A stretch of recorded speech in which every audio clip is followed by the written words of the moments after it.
This week's show is brought to you by healthymail.com. Just go to healthymail.com or call 877-4-VIAGRA. That's the number 4 and Viagra spelled out. Use the code word GLORY and you'll get 20 pills for $49. And this week's show is brought to you by adamandeve.com. Just go to adamandeve.com, type in the word GLORY at checkout, and you'll get 50% off almost any item, a bunch of free stuff, and free shipping.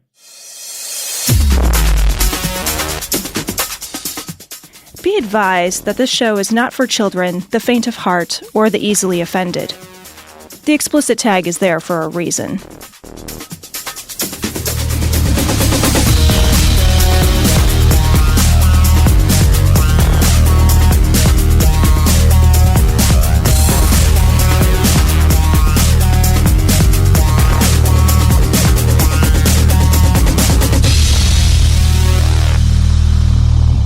Recording live from Glory Hole Studios in Chicago, this is Cognitive Dissonance. Every episode we blast anyone who gets in our way. We bring critical thinking, skepticism, and irreverence to any topic that makes the news, makes it big, or makes us mad. It's skeptical, it's political, and there is no welcome mat. Motherfucker, this is Cecil and Tom, and it is our 500th episode, so we have... Wow. We've decided to despoil the glory hole. Think about what it means to despoil a glory hole for a moment. It's a little crowded at the glory hole today. You know, we don't say that very often. A lot of times, there's a lot of room. There's a lot of Craigslist ads out there. Not a lot of bites on that. A lot of misconnections is what I'm saying. Today, at the glory hole. Today, we have the Puzzle and the Thunderstorm guys in studio with us. Guys, welcome to the glory hole. That's us. Guys. Hello. Hey, real quick, it's always all dudes at the glory hole. What the? Well, just in case anybody out there has some fucking illusion otherwise, this is the gender makeup of the glory hole. Gentlemen, thank you for coming to the studio. Please do not come in the studio. Too late. Now Thanks for having us. Yeah, right. And let's talk a little bit about the friendship that we've gotten so far, especially between me and Heath. Right. Eli, why don't you go first? Okay. And talk about you talk about whatever friendship like, you have with somebody that hasn't been mentioned yet. So we're just doing them in order, alphabetical. I'll name them now. No, order of reciprocation. Order of reciprocation. Any order, really literally name a friend. 3, 2. Hats. Cognitive dissonance. We're so happy you guys are here. We got a lot to cover this episode. We're going to be covering a lot of stories, and we are super glad you guys made it all the way out here. I thought Tom was going to get 500 wrong. I thought there was a chance of that. It's 50-50. It's over under every time. What's your batting average on that? It's like 50-50? We don't have. The best part is now we have Ian to just correct it. It's amazing. He'll just fuck it up, and it'll be like, beep, sorry, Tom's an idiot. It is blah. It was literally 500. Yeah. It's 500. I'm right here. I'm right here, and you're going to hurt me like this. Look, I'm Irish. We don't measure everything, okay? No. And we really don't get it right. It's a good size. You don't know what units. It's 500 something. A sufficient episode. A perfectly sufficient episode. We've gotten complaints. There's too many episodes. Maybe we just speak this episode and do a lot of oral stuff. Gary Busey said recently that Donald Trump would make a great president. Of course, he said the same thing about an old rusty birdcage he found. All right, let's talk about this first story from Right Wing Watch. Johnny Enlow. God is using Trump to separate history into before Trump and after Trump eras. Yeah, Isn't that just how before and after works? I am going to use this time to separate us from before the BLT to after. And I know the audience can't see this, but if you're gonna find a partner, find someone that looks at you like this lady looks at Johnny Enlow. Right? I am like she is like a golden retriever puppy looking at her mom. That's like the first lady with Justin Trudeau. To be fair, he does tattoo the insurance premium on the inside of his ear, so that's what she's reading. He also wrapped his dick in begging strips. Pro tip, that helps. That doesn't, I was going to say, let's not give away all the secrets. I can use a whole begging strip. Those are 87% effective. You invite me to your home and you insult me. That is 100% the right adjective, though. It's begging. All right, let's play Johnny. I was asking the Lord about it. He hadn't told me. And I was like, Lord, you still haven't showed me. And then on March, right when I'm saying that, why don't you ever fucking answer my questions, God?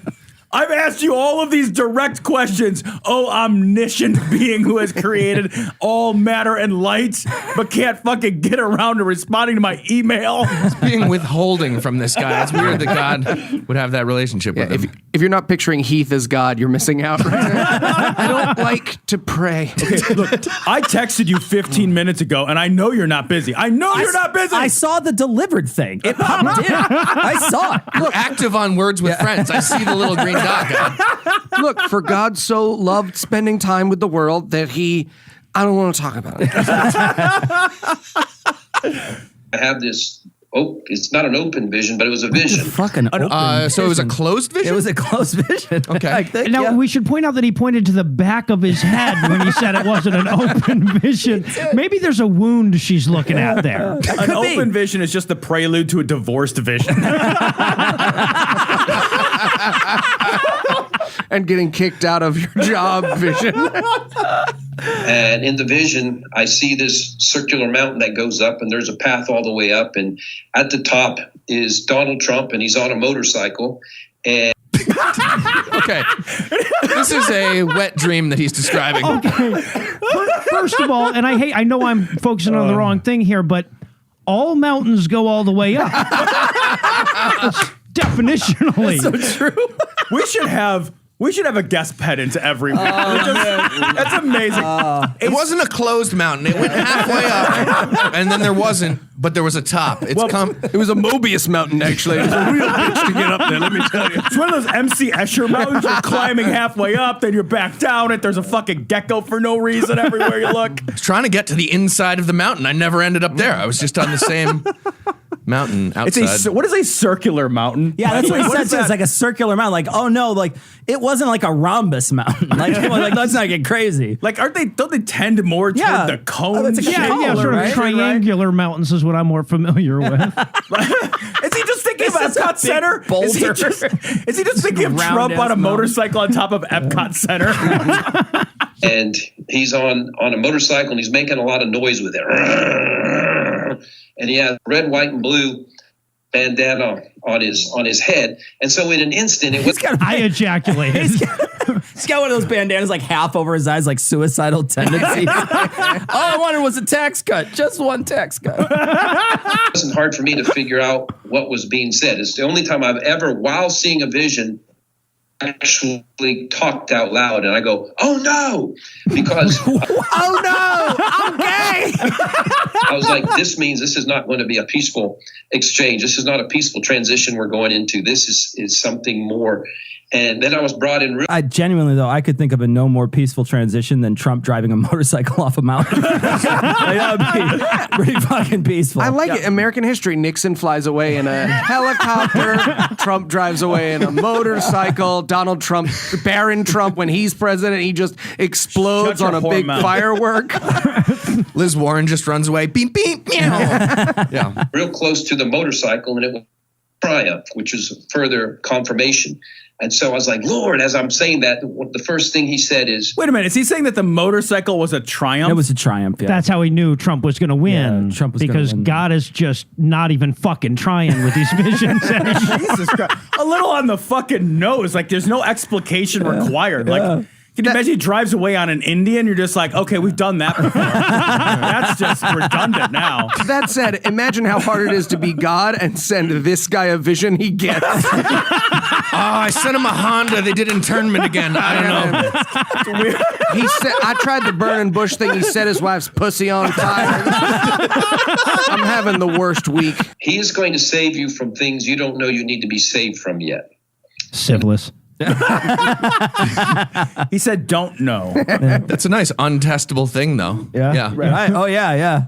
Then the Lord progressively began to speak regarding that, and he said, how do you progressively begin to speak? I'm going to be the pedant on this one. Are you just start off at like a low whisper and just gradually builds like the motorcycle. It's like the loud ass motorcycle.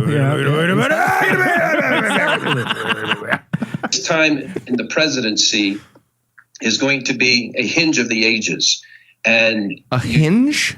Yeah, I think he said hinge of the ages. Yes, and he's real proud of that one because he's going to say it 9 more fucking times before this clip is over. So it was like a wall, and now Trump's a door?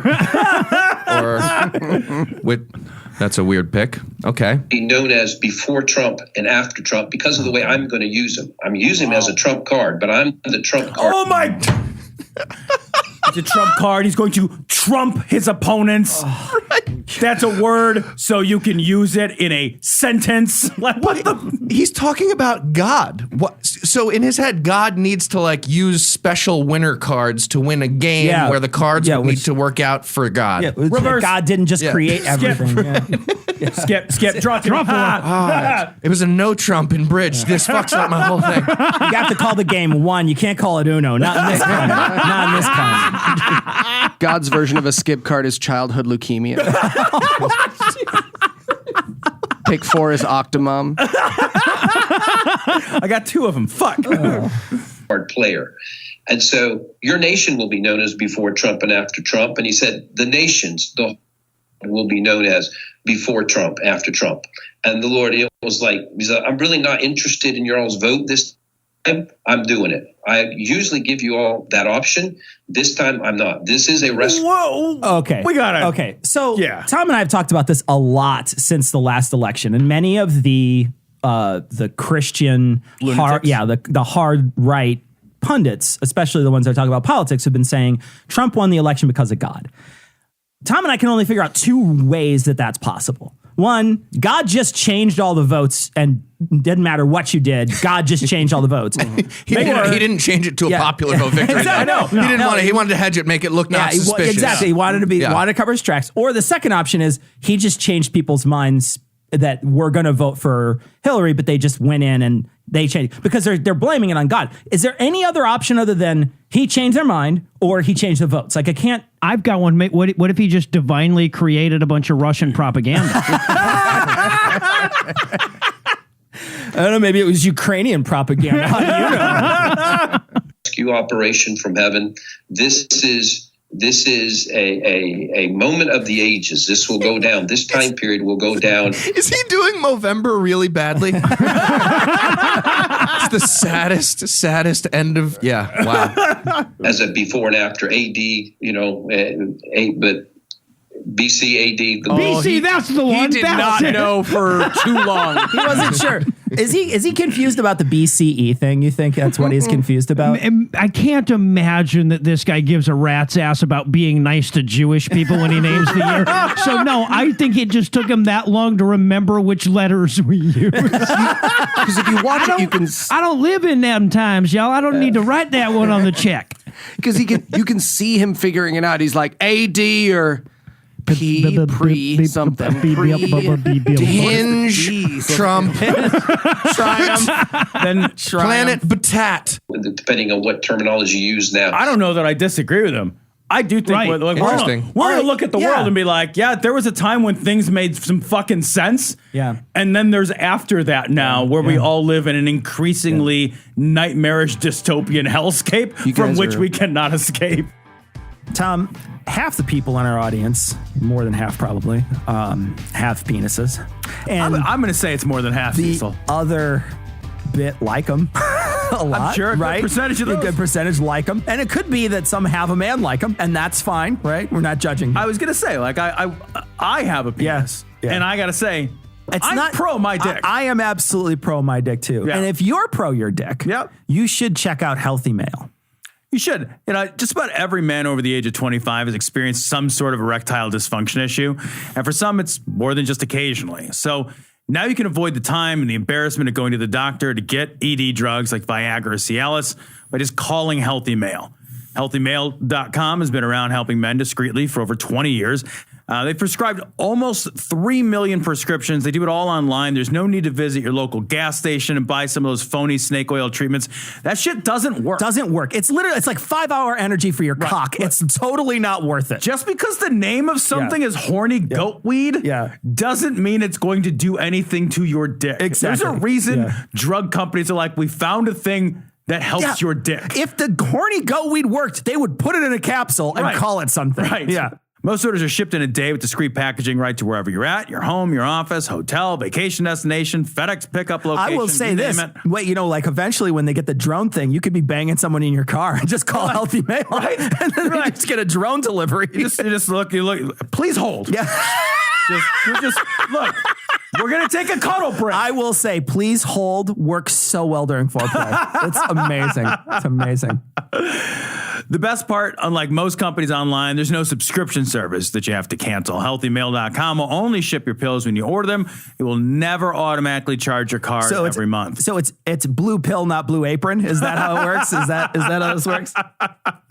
Right now, Healthy Mail is offering to our listeners 20 pills for $49. That includes the doctor's prescription and the free shipping.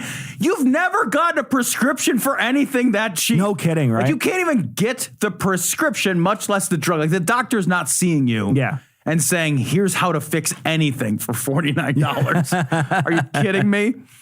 You can order online at www.healthymail.com. You can call 877-4-VIAGRA. That's 877, the number 4 and Viagra spelled out. Be sure to mention the offer code GLORY. You get 20 pills for $49. Guys, requests for medications are not guaranteed. They still have to be approved by a U.S. licensed physician. Just know that. Go ahead and call 877-4-VIAGRA. See if you're eligible. Avoid the doctor's visits for your ED once and for all. Again, the offer code here is GLORY. This story comes from the Raw story. Nepal's mass animal slaughter begins despite outcry. I love this story because the photo that they chose to use to open it up is just some dude with a fucking bandana on with an enormous curvy sword. Like, I am fucking these things up. He's at the top of a mountain on a motorcycle. But I'm sorry, but is he holding that sword backwards or is that just me? They're not supposed to curve in like that, are they? I genuinely don't know because I don't have a lot of Nepalese animal slaughter swords. Here's the deal. They've got some fucking voodoo magic religious bullshit, which I guess means that they have to get dozens and thousands of animals together, put them in a place. 200 butchers. Yeah. So that tells you how many animals there are. Yeah. And they just stab and slice and like fucking cut these things up. These animals, And then the fucking local yahoos and yokels, like they're like hooting and hollering amidst the like carnage of death and destruction. And they're like, well, all right, we scaled it back from the last time we did it. It was last time, I remember we covered it last time we did it. They were like knee deep, like not even fucking kidding. 200,000 animal deaths. But now they're ankle deep, so still. You know? Right. But what's great about this is that someone from like the West was like, hey, hi, I know you live in a goat culture and you believe that you're pleasing the god Brahma by killing a chicken, a rat, a fish, and a buffalo all in the same day.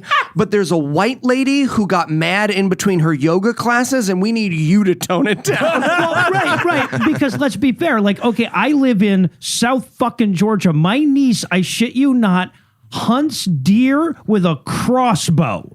Nice. All right. So like, that's wanting it. You know, how is this worse? Yeah. Well, that's the other thing too. 200,000 times less. But it's but I mean, she's not the only one doing it. It's brutal. Yeah. I wanted like a Nepal exchange program where they come see a factory farm and they're just like, what does your god need? You guys are fucking nuts. What is this McDonald's god you guys are praying to? Can I just say he's overdoing it? This is a once a year thing for us. You know, they get all these goats. They kill like 100,000 goats. I think they should just leave one alive and send him back to the rest of the goats and let them know what's happening. Take a message back. You need to go back and tell your friends. Like we mean fucking business. You know what I mean? Leaving that spider carcass on the wall. So the other spiders don't come into this fucking house. Spend 40 years denying the goat story, and then like a rock band tells everybody about it, and all of a sudden we agree that it happened. It was an Armenian genocide joke, everyone. I don't know. Allegedly. There's an Armenian right now who's like, yeah, Eli gets it. No, there's not anymore, unfortunately. Jesus Christ. By the way, in this story, my favorite little detail is you don't have to.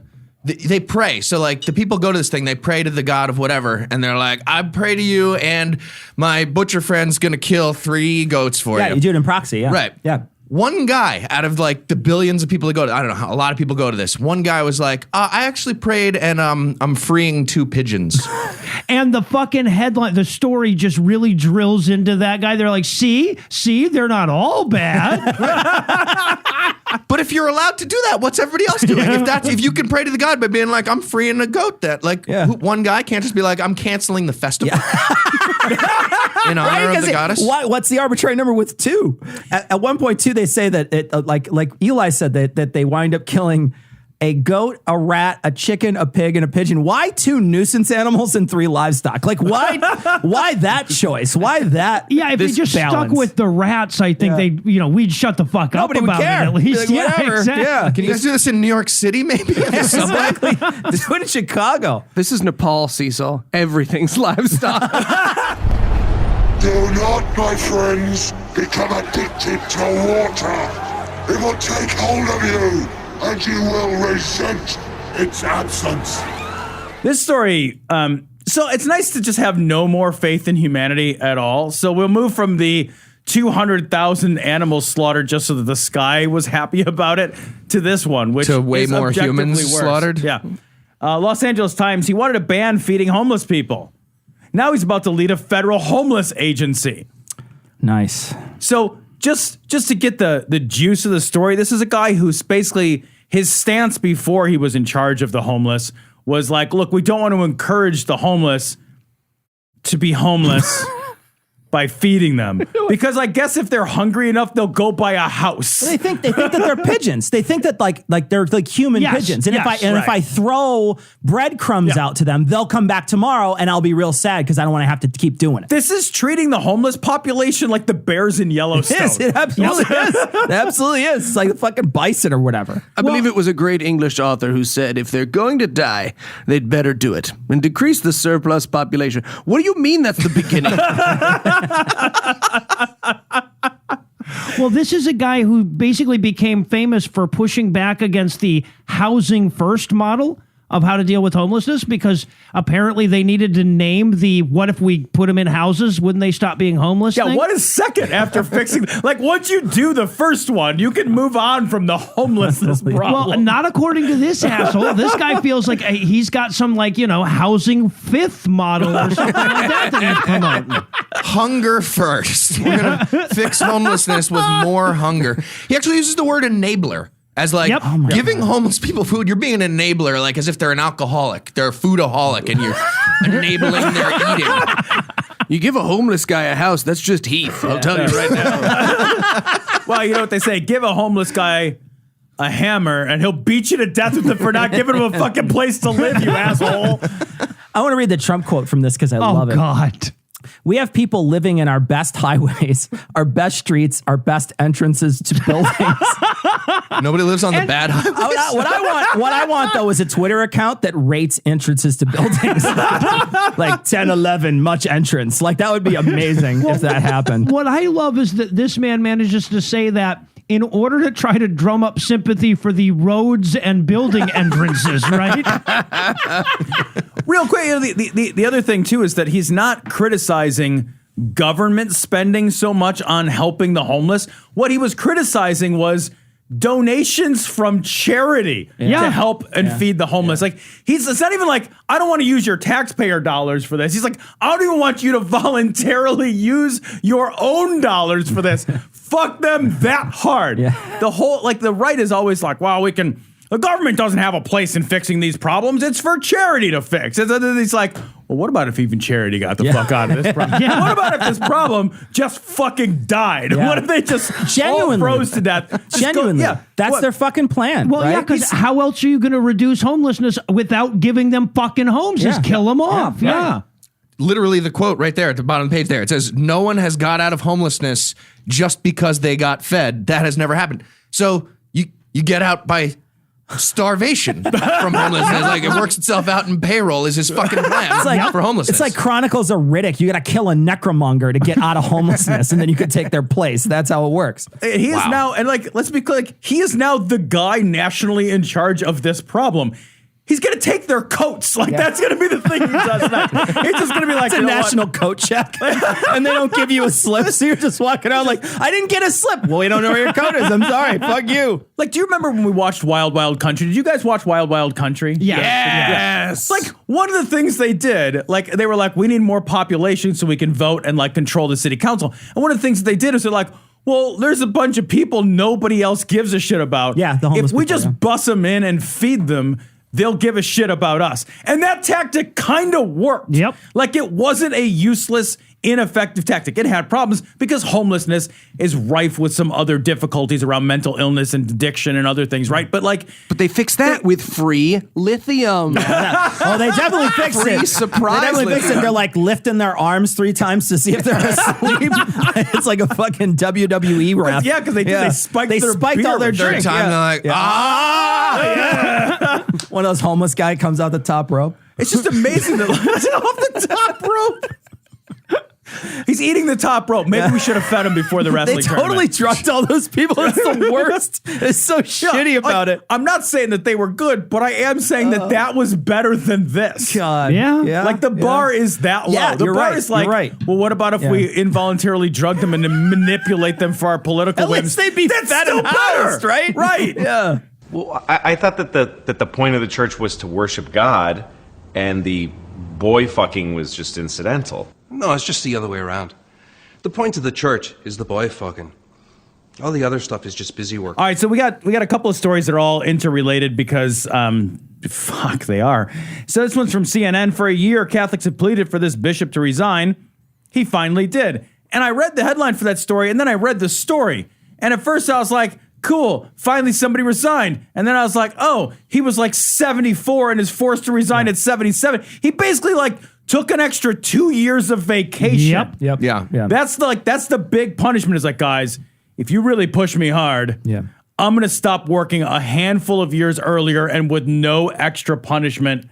He was not going to get punished by the Catholic Church. So let's not pretend that was going to happen. Even the resignation isn't like it ended his career mid-stroke or anything. Yeah, I mean, the fucked up thing about this, too, is that, like, we are in a position where we're like, yeah, the Catholic Church isn't going to do anything to this guy, and therefore nothing will get done.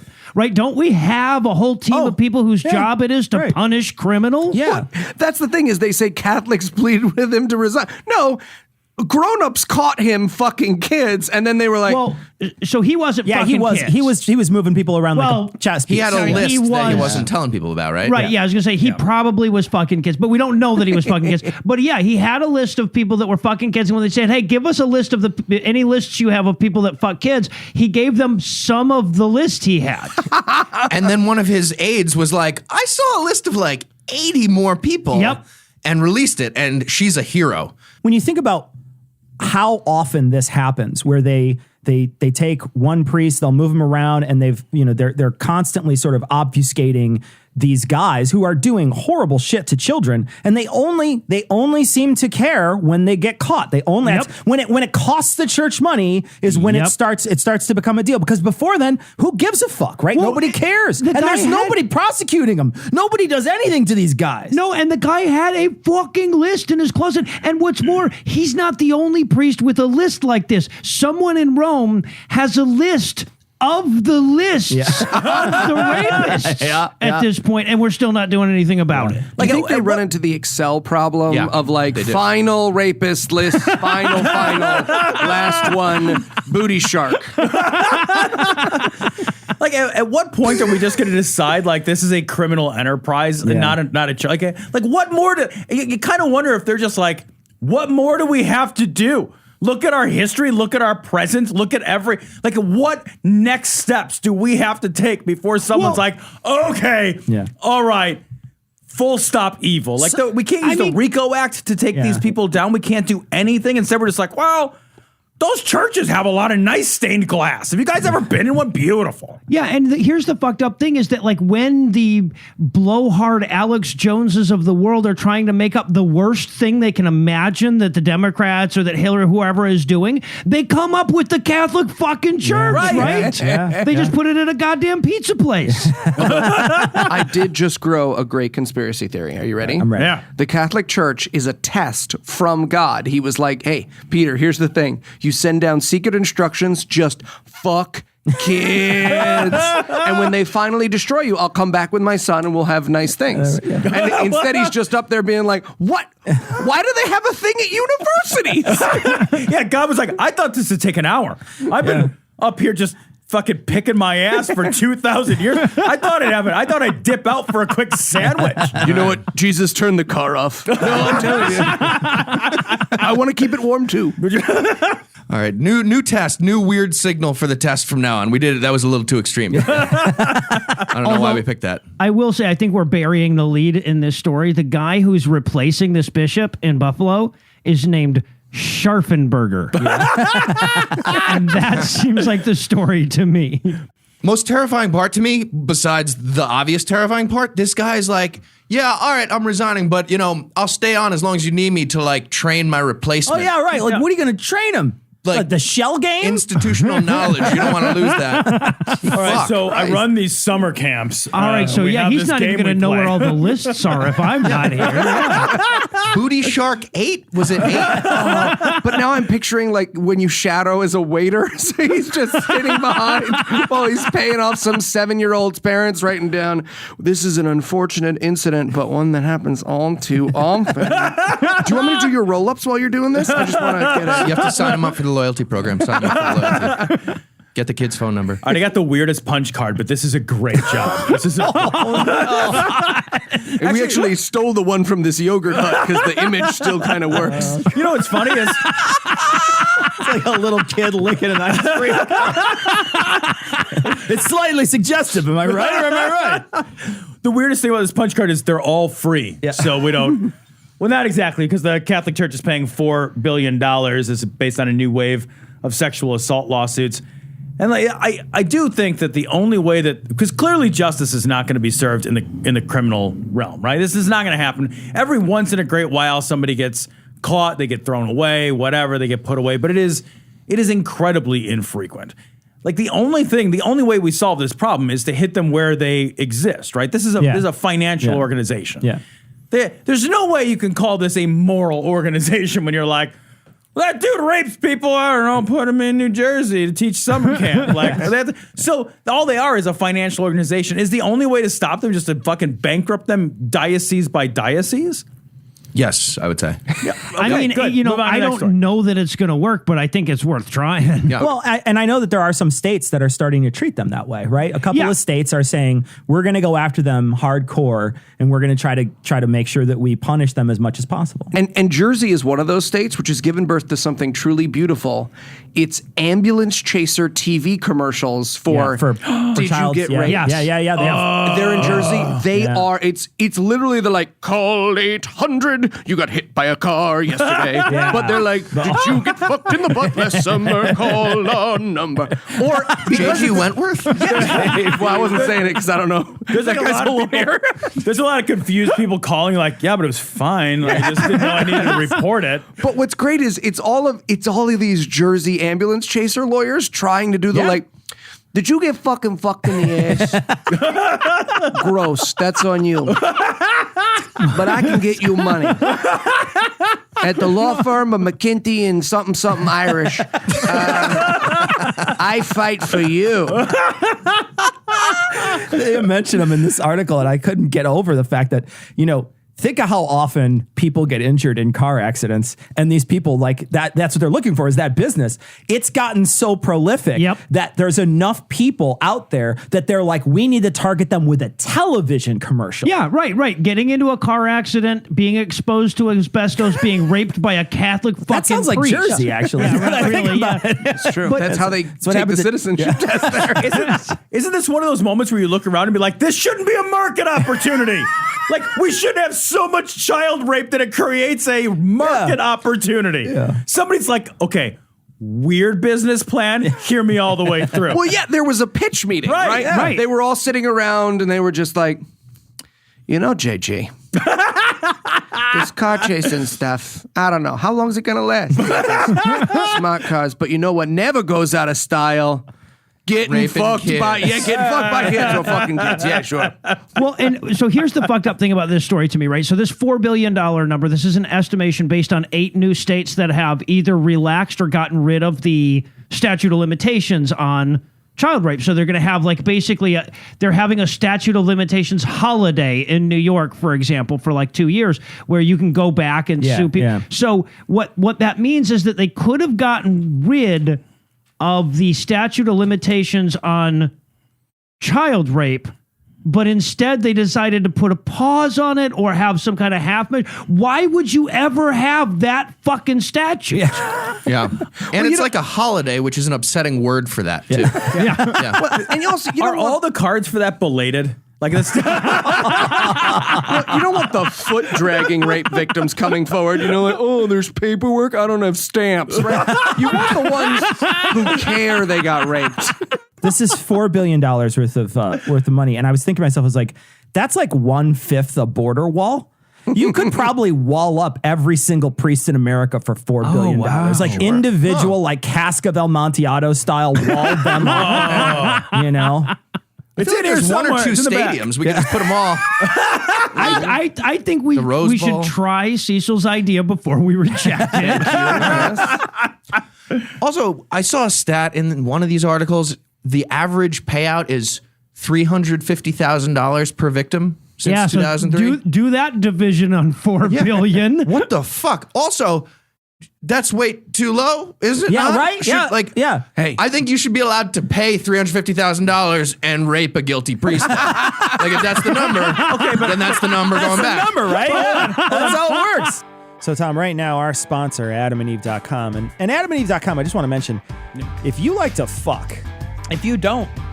Really? Yeah. But if you like to fuck and you like to get fucked, AdamandEve.com is a great sponsor for this show because they provide oils and lubes and things to fuck with and things to get fucked with and things to put on stuff and things to put under stuff, things to put around stuff. I mean, you basically can pack that shit in airtight wherever you want. And the nice thing is with the code GLORY at checkout, you won't get fucked on the price. Exactly. Because you get 50% off almost any item at AdamandEve.com.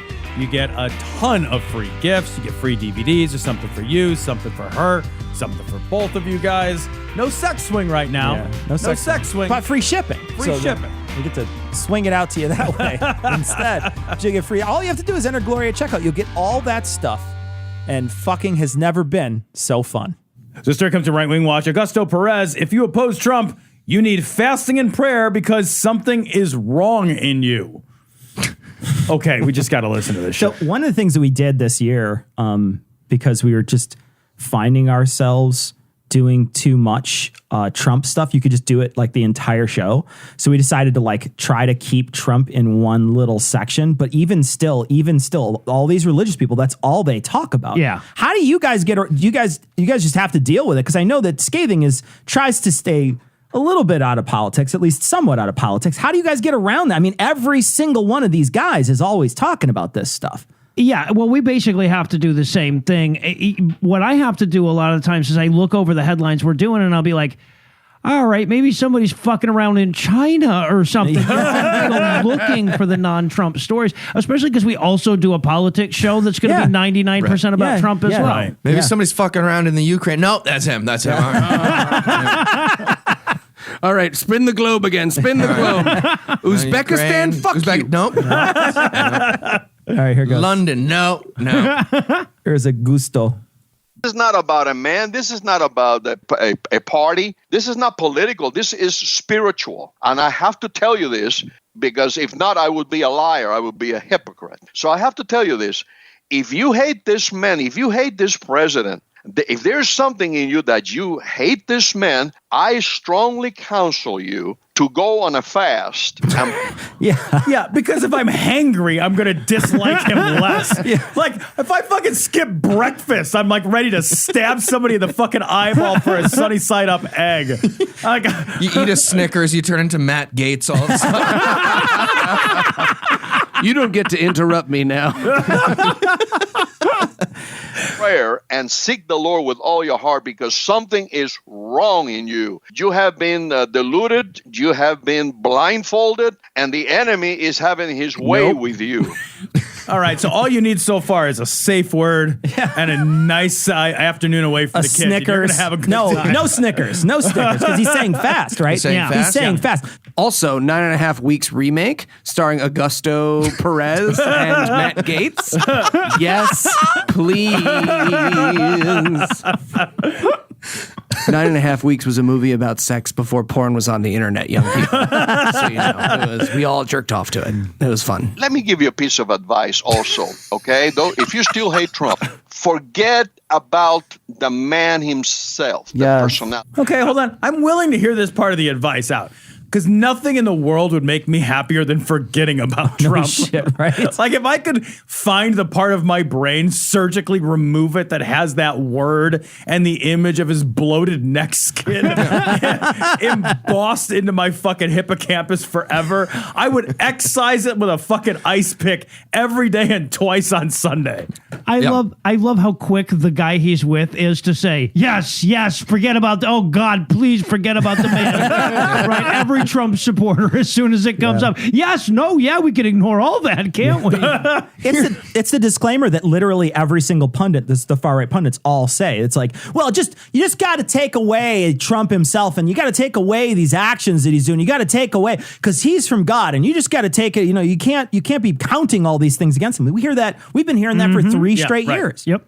Well, I love too that, like, this is a guy whose entire brand is based around a cult of specific and individualized personality. Yeah. All that he does is stand in front of a helicopter and scream at reporters about, like, nobody else could have done the centennial for ladies better than me. I'm the only one. Me.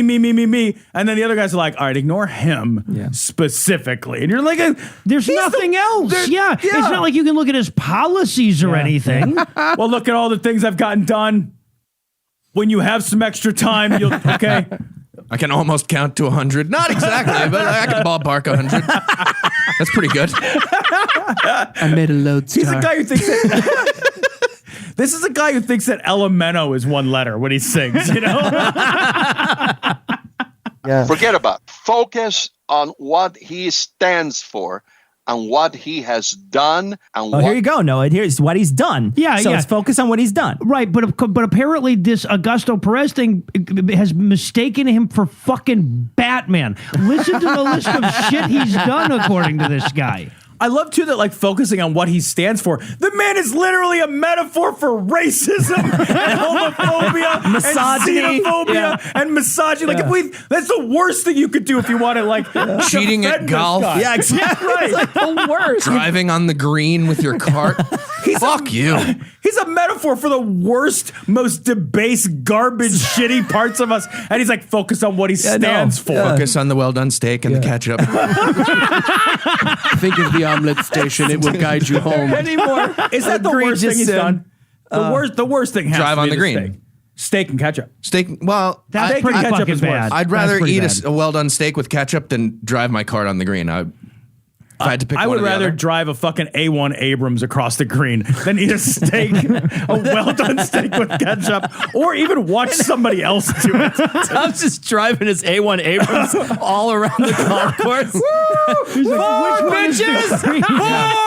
Dude, just fucking doing donuts on the fucking rear. I would play golf if I could shoot golf balls out of a tank, though. I'll tell you, I would play that in a second. That game suddenly has more value to me. Man, that'd be amazing. I changed my answer to sexual assault. Yeah. I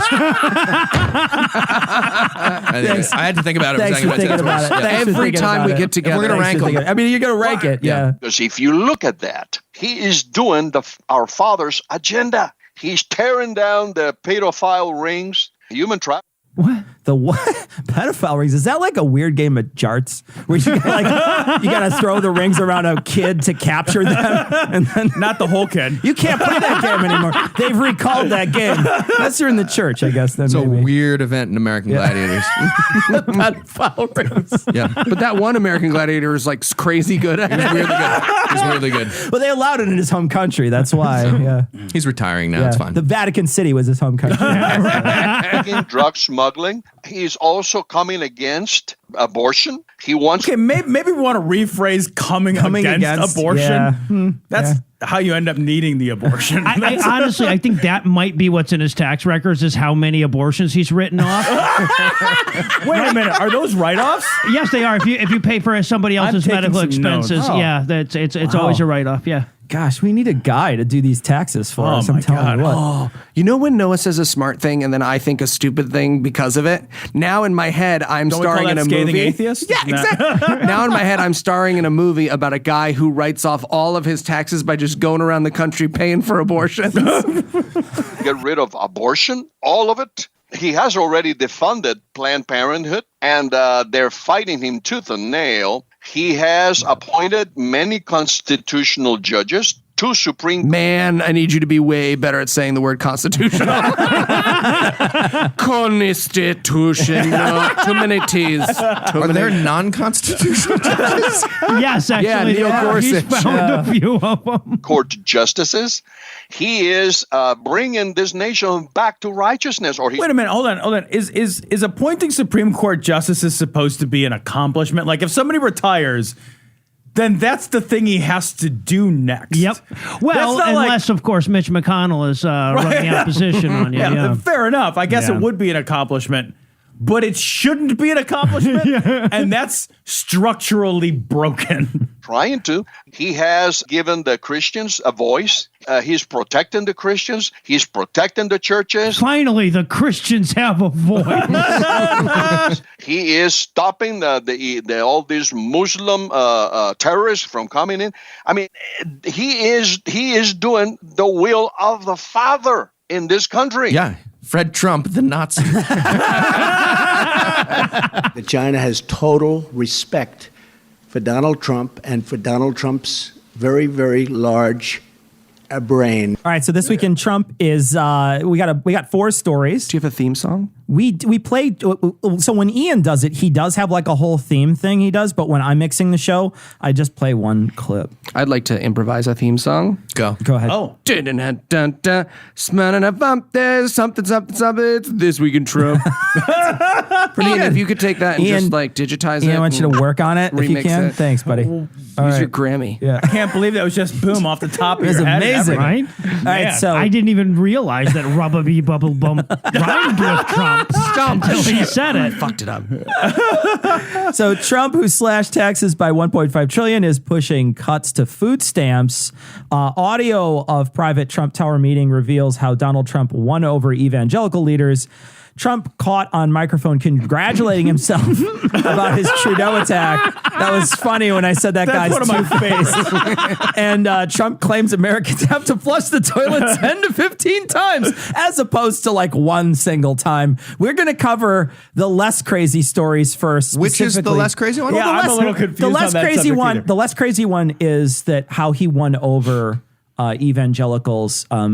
So one of the quotes that I really like about this is any leader who tackled the wedge issues with Trumpian ferocity was on the side of righteousness. And we've talked about these wedge issues for years. You know, Newt Gingrich was the sort of the father of the wedge issue. Yeah. And he's the one who brought this in, you know, making sure that abortion is front and center with all the Christian right in this country, talking about that over anything else. And Trump has really embraced these wedge issues. And I don't know that this hidden tape helps anybody, right? I don't know, everybody knew how he won them over. I don't know, did you guys watch The Family? Did you guys see that? Did anybody watch that? Mm-hmm. Did you guys watch this? So in The Family, they talk about, specifically, one of the things they talk about is the wolf king, they call it.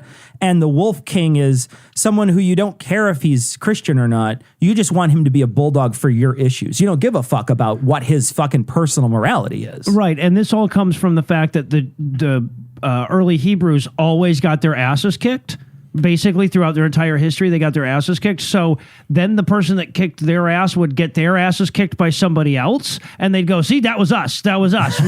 Our God decided to use some other religion's dude to kill the guy that was pissed at us. Just a note on that. Like, I feel like if I get beat up and then the guy who beat me up gets beat up, that just makes you feel worse. That's an insult to injury moment, isn't it? You're just like, oh, but I was beaten by the best. That means like then my dad showed up and beat up a child, and I win.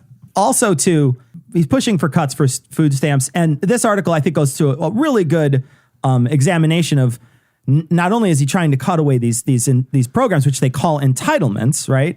And they're cutting away these programs, but he's also like since he's taken office has cut so much, and now they're going after these tiny little pieces of what the right calls entitlements. Yeah, but this will have a massive impact on our economy. I mean, not like in dollars and cents or in good terms, but in the idea that like people won't be able to eat, and so they'll be less functional in the workforce because they're hungry. Okay, but we'll feel better about knowing that hungry people didn't get us. Well, he has a lot of food himself. I'm just saying, like, if you look at the man, clearly food is not a scarcity. Just win the Super Bowl. He'll give you burgers. The crazy thing about SNAP is that, like, when you talk to people who are against food stamps and they don't know that most SNAP recipients are children, like literal children, and there's this great moment you get to watch every time you have this conversation where someone rededicates themselves to saying fuck a child, right? Because like, look, every Trump supporter has that moment where you go like, but what about this thing? And you say it as a question and you watch their brain clunk into that first gear and be like, most of these kids are too fat anyways, man. They got them fruit roll-ups. When I was a kid, you just took an apple skin, you rolled that out. That was our fruit roll-up. I'll tell you what. All right, let's go to Chick-fil-A. Yeah. Let's go Chick-fil-A. Or we could eat these sandals we're wearing. Either way, same flavor. So, and I love, too, that the argument that's presented... Okay, so this story is coming from this... he's been trying to do this forever, but there was a new study that showed just how many people would be kicked off of SNAP if he did this. And the chief defense that most people have used is, yes, but those people already have jobs or wouldn't. It's not like this is their only source of food.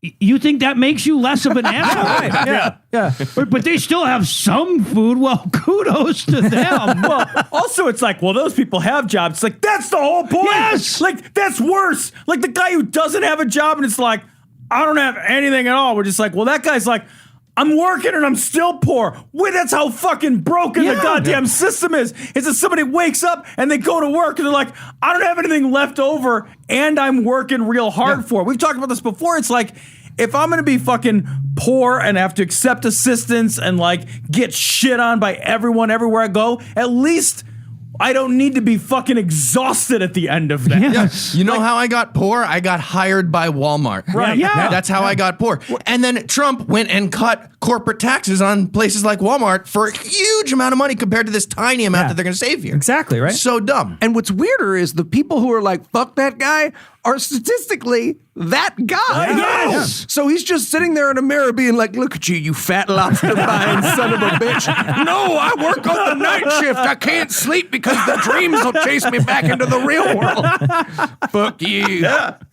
We live in a world where entitlements for poor people are like, I get to eat once in a while. And entitlements for the rich, we talk about this tax cut, is like, I want more money to invest in many different houses. What if my money doesn't have any other money to cuddle with? Like, what are you talking about? Oh, so my money money gets lonely. What the fuck? So my money just never has a threesome, is what you're saying.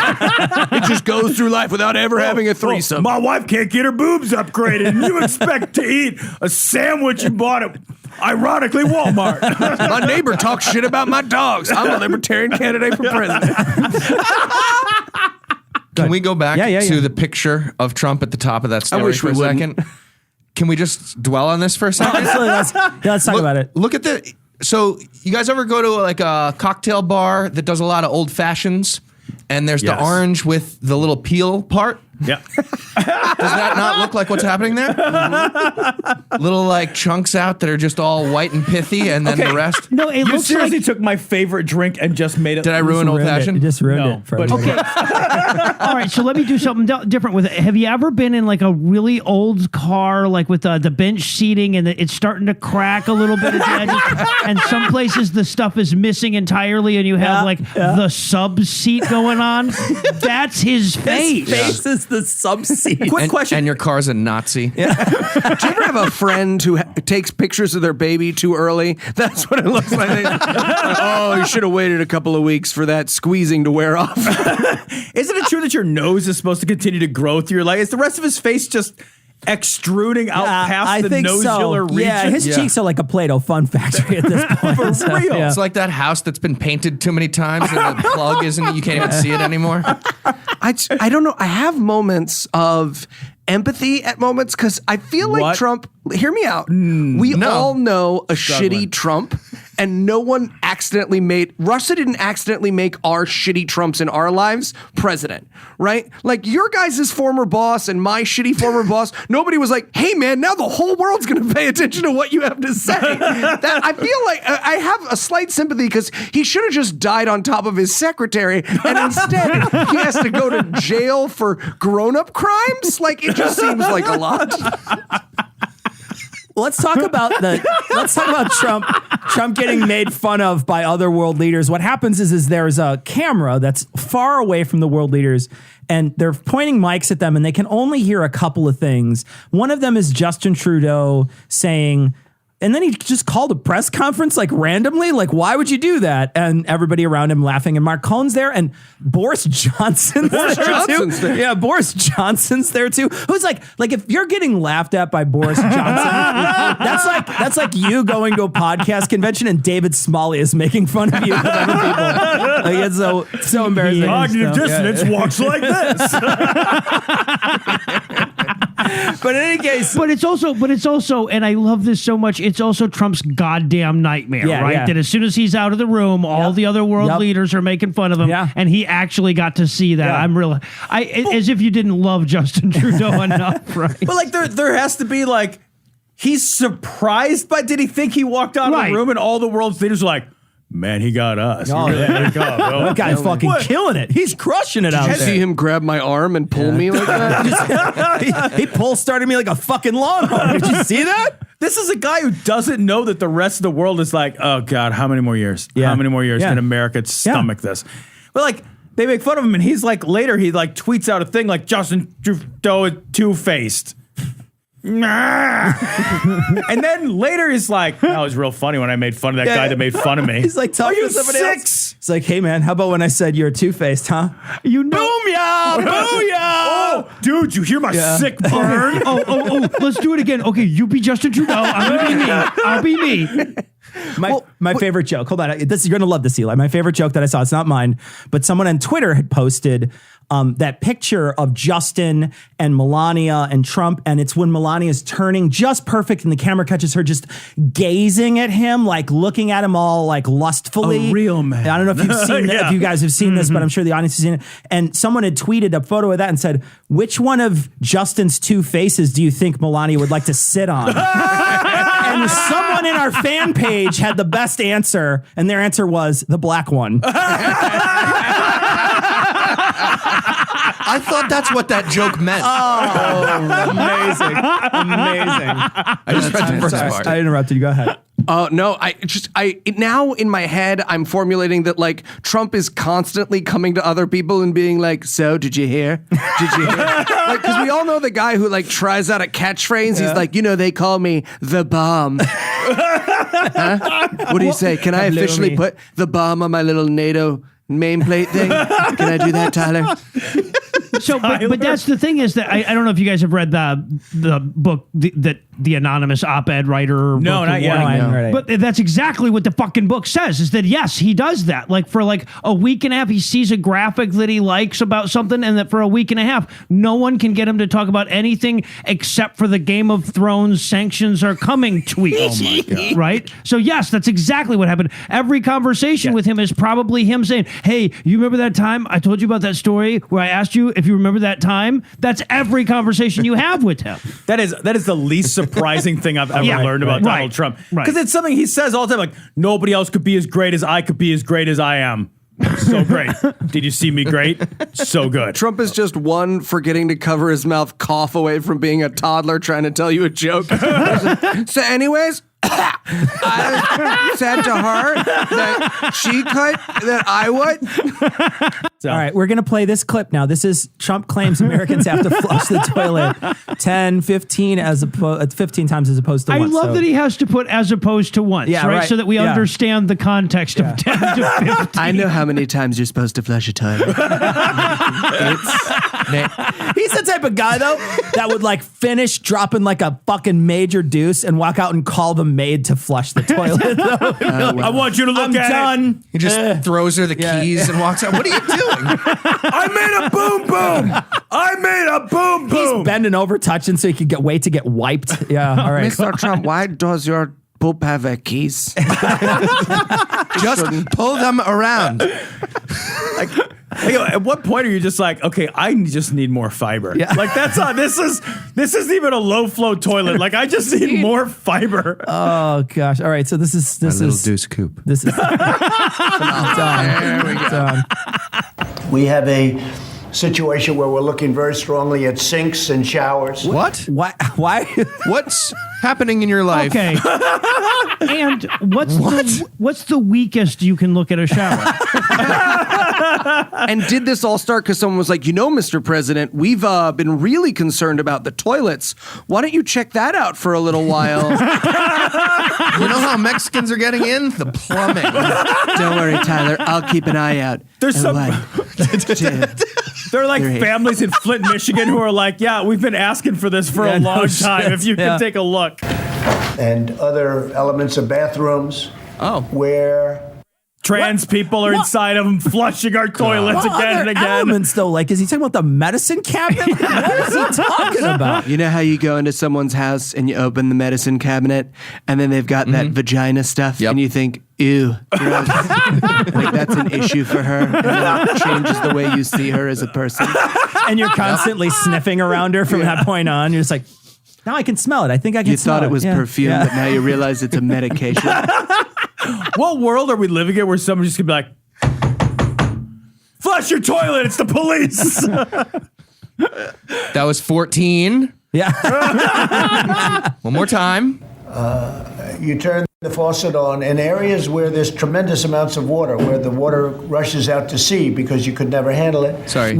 Wait, hold on now. Sorry. Where do we start? Is he describing areas called rivers of immense water where they rush out to sea? They rush out to sea. Which means in his head, there's an amount of water you can handle that rushes out. Like he's standing at the front of a water pipe somewhere. This is excessive. Like, this is fine. This is I've got it. Lam, lam, lam, lam, lam, lam, lam, lam, lam, lam, lam, lam, lam. Is it embedded in this like, okay, we got to use all of it we possibly can.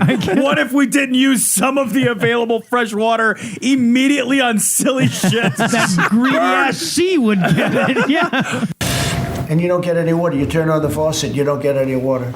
No. What does that mean? Like that means somebody's going around and turning the fucking thing under the sink to fuck with it. Yeah, it must be. Right? Look, if you I really hope that's what's happening at the White House. Some aide is just following him around, and another one just in front of him is wading ahead. Tyler, this one's out of water too. This is unbelievable. You got to do it. I got to wash. Is there a river near here? It's like an enormous. Are we on the Potomac? Or so? I keep hearing people say Potomac. I got to wash my hands with chocolate syrup again.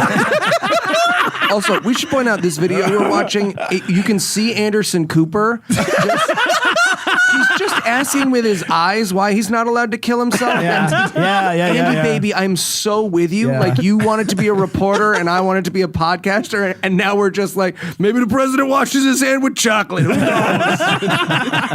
He made a boom boom. 13, 14, 15. Take a shower and water comes dripping out. It's dripping out very quietly dripping out. Very quietly. Okay, somebody. It's like somebody's playing Mad Libs with the guy. Okay, give me an adjective. How did things drip? Well, no, that's exactly what it is. Because you can see him trying desperately to think of a water adjective before he settles. Best water. Stupid. No. Slithering one? No, that's not. Very water. I feel bad about that one. Is he taking a bath in a low flow toilet? Is he just? Because I've been all He's over flushing it 13 times. Like I've used a low flow toilet and been, shall we say, disappointed by its lackluster vigor. But I've never been in a low flow shower where I've had a similar experience. You're like, well, now I still smell bad. Like, is he just splashing himself upward? Well, and then you got to compare. You got to consider he's got those Russian prostitutes to compare it to. Think all the vodka. Like he's got a lot more water pressure. Yeah. I feel like this confirms Noah's theory, though, that there's the aide walking right behind him, turning the sink all the way off, but the shower almost all the way off, so that he has to get in and be like, it's dripping. It's just a little bit. Because if it was totally off, he'd just be like, it's broken. You know when you go to a Goddamn friend's environmentalists. house? You know when you go to a friend's house and they have like a weird shower? So you have to do that thing where you're like, please turn your shower on for me. There's 7 knobs and none of them have anything to do with hot or cold. I bet that's what he has to do with every shower he ever. It's all a puzzle that he can't solve. Up, down, left. Damn it. Are you showering in a lot of escape rooms, Eli? Oh no, I'm totally with Eli on this one. Like I went to a friend's house one time and had the shower where you have to pull the thing on the Feels tub. like you're gonna touch a vagina by the hand motion. And you gotta pull the front and center. The tub where the water comes out. You have to pull down on that thing to get the shower to go on. And like, who the fuck would ever think of that? Right. I'm sorry, you didn't just think to start wrenching at random objects in the room. Things that shouldn't normally move are moving around in this place. I don't even know what's happening. You see that fuzzy part of the tile? You just put your hand through it. Like Donkey Kong Country. People are flushing toilets 10 times, 15 times, as opposed to once. Oh, Anderson, I love you so much. In that clip, I recommend you go online and watch this. Anderson mouths 15 times. But not like, oh, look at me, I'm doing a joke, but just like, I'm Anderson fucking Cooper. I sit on a yoga ball 15 times. What did you do to that thing?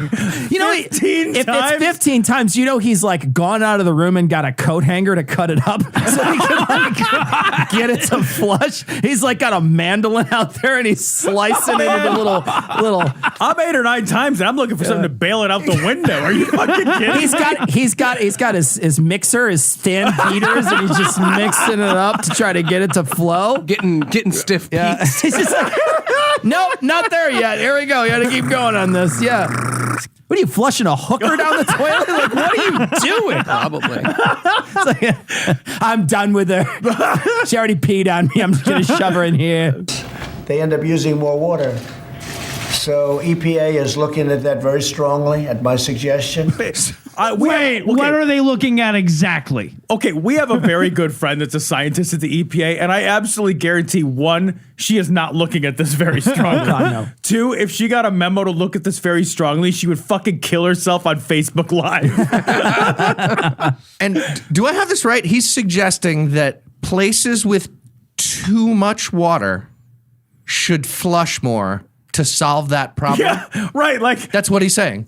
Yeah, I think he's saying like places that flood, because that's what this would too prevent much water. flooding. So like Houston, like Galveston gets a fucking major hurricane. Holy just shit! Like, I didn't even get that. I didn't. Watch out! Just New Orleans flushing. Quit. Just FEMA goes down there just flushing. I quit. This is dumber than we thought. I don't think I have that wrong. No, that you're probably right. What he's saying. Like, here's the thing: I couldn't parse out what he was doing, but now that you say it, I'm like, no, that's probably exactly what he's thought. picturing flood, and then he's like, "How do you get rid of water?" That's great. Flushing, but they're not flushing hard enough. So I needed to. We put it on the BET, then they'll all do it. How much water was there from Katrina? Like 15 times as much as a flush? Probably. So I will tell you a funny story of my own incompetence related to this. My first house that I had a sump pump that failed so many times. Like it was a comical, like what else could go wrong in this thing? My basement is flooded. So I was so fed up with this fucking basement, which I had worked very hard to finish the basement and build an apartment in this basement. So like I had all these like redundant systems so it would never fucking flood again. And there was a time where the power went out and this and that. And I've got this like drop-in pump and I've got a hose and I'm feeding the water out of the sump pump to a drain that I did not realize drained back into the sump pump. So I've got a pump and I'm draining water. And it took me 10 or 15 minutes. I've got this pump and it's pumping into this hose. And the hose is running into a drain in the shower, and the shower is moving that fucking wastewater back. Eventually, the hose is like, dude, what are you fucking doing? Somebody stand behind him with a phone. They're playing the Benny Hill music. And I was like, it's not going down. 10 minutes. It took me 10 minutes to be like, oh. You guys, the bad news is my basement's flooded. The good news is I found a source of infinite water. I know what you think. I didn't believe it at first either, but I found a never-ending fountain. Perpetual water machine. Oh, God. El Dorado in my basement.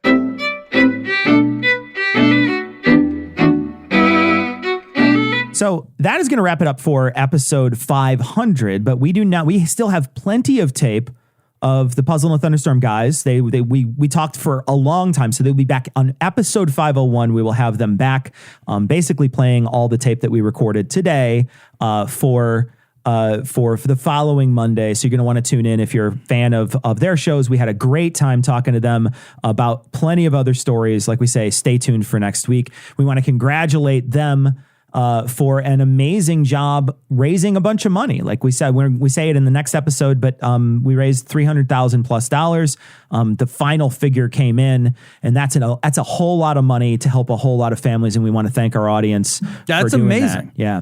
Cecil, I'm going to be a little schmaltzy for a minute. Yeah. I want to say, like, if you hadn't dragged me kicking and screaming into this hobby, right? You know, we've been interviewed a number of times, and like it's always like, oh, how'd you guys get started? And like the way we got started is the way that anything between us has gotten started, which is that you said we should do something, and I agreed without a thought. Yeah, you did. You know, yeah. And I was like, yeah, sounds good. Yeah. What was it again? Yeah. And then you did the legwork, and we did this thing, and you called me up, and you're like, we're recording tonight. I remember, and I was like, well, I don't even know what that means entirely. Yeah. And I went out to Best Buy and I bought a mic, and we've been recording now for over 10 years. Yeah.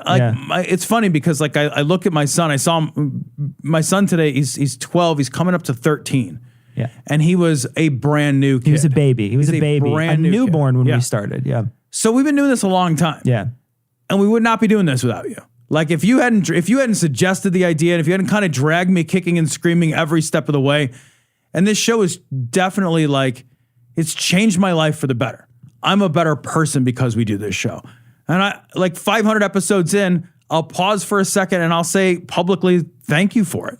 I'm better for it. One of the things that we've always bonded over when we first met and all the way through has been the conversations that have never been about the weather. Right. Like our entire existence has always been throw away that garbage veneer of how are the Bears doing? Right. And talk about something deeper. And it's been like that since we very first met. And that actually was a clash between us because we disliked each other when we first met.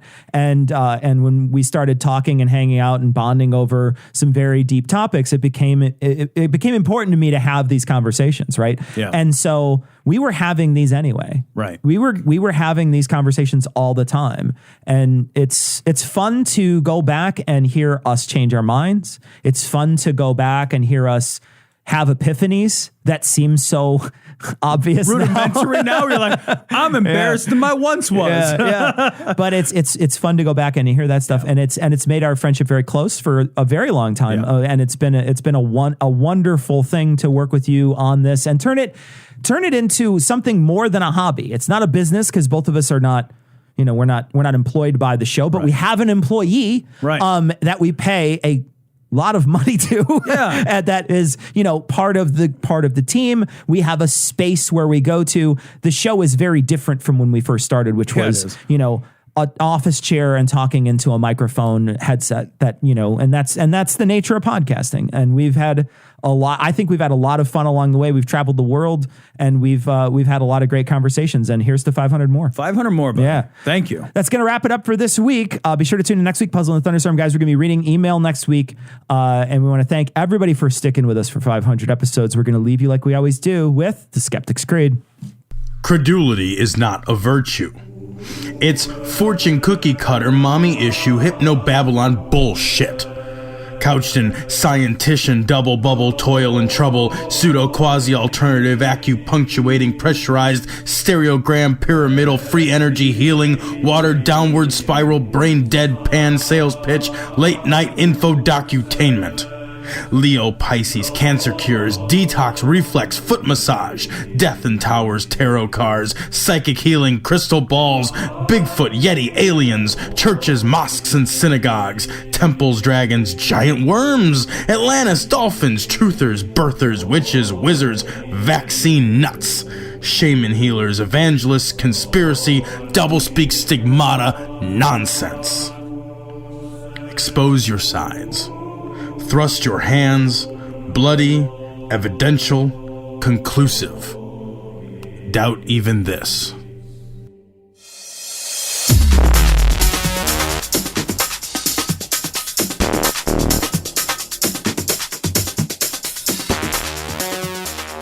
The opinions and information provided on this podcast are intended for entertainment purposes only. All opinions are solely that of Glory Hole Studios, LLC. Cognitive Dissonance makes no representations as to accuracy, completeness, currentness, suitability, or validity of any information, and will not be liable for any errors, damages, or butthurt arising from consumption. All information is provided on an as-is basis. No refunds. Produced in association with the local Dairy Council and viewers like you.